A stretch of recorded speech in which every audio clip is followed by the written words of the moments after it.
लो बच्चों, let's see the question.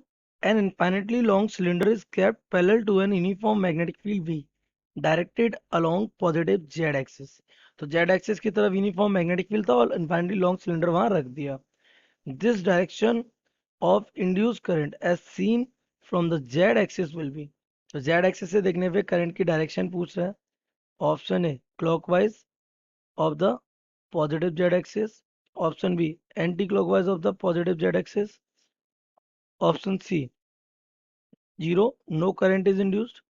And option D along the magnetic field. So let's see the key concept of this question.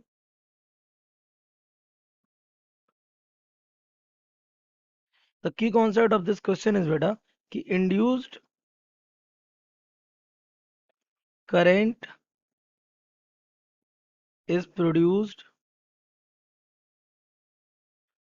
when magnetic flux is changed.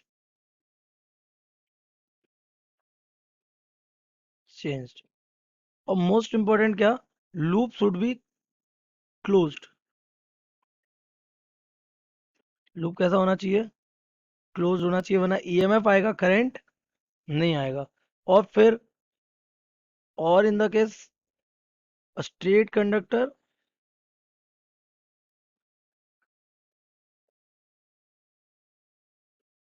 should cut the magnetic field lines.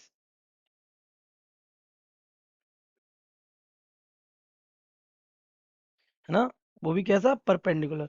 तो आप यहाँ पे अगर देखेंगे तो आपके दिए हुए क्वेश्चन में ये जेड एक्सिस है, इधर ही क्या है, magnetic field B vector. Okay, ये वाई एक्सिस हो जाएगी, ये क्या हो जाएगी, जेड एक्सिस. अच्छा, इसी एक्सिस पे क्या रखा हुआ है आपका, एक सिलेंडर जो कि कैसा है, बहुत बड़ा है, ये कुछ ऐसे है. तो यू नो कि ये सिलेंडर इसी की डायरेक्शन में ही है.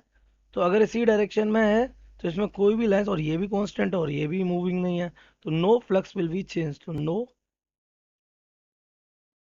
Magnetic flux will be changed, so no current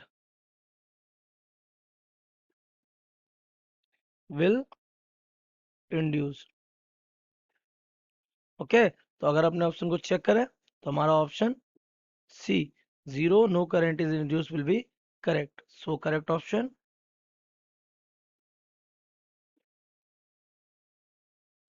C. I hope you have understood it well. Best of luck.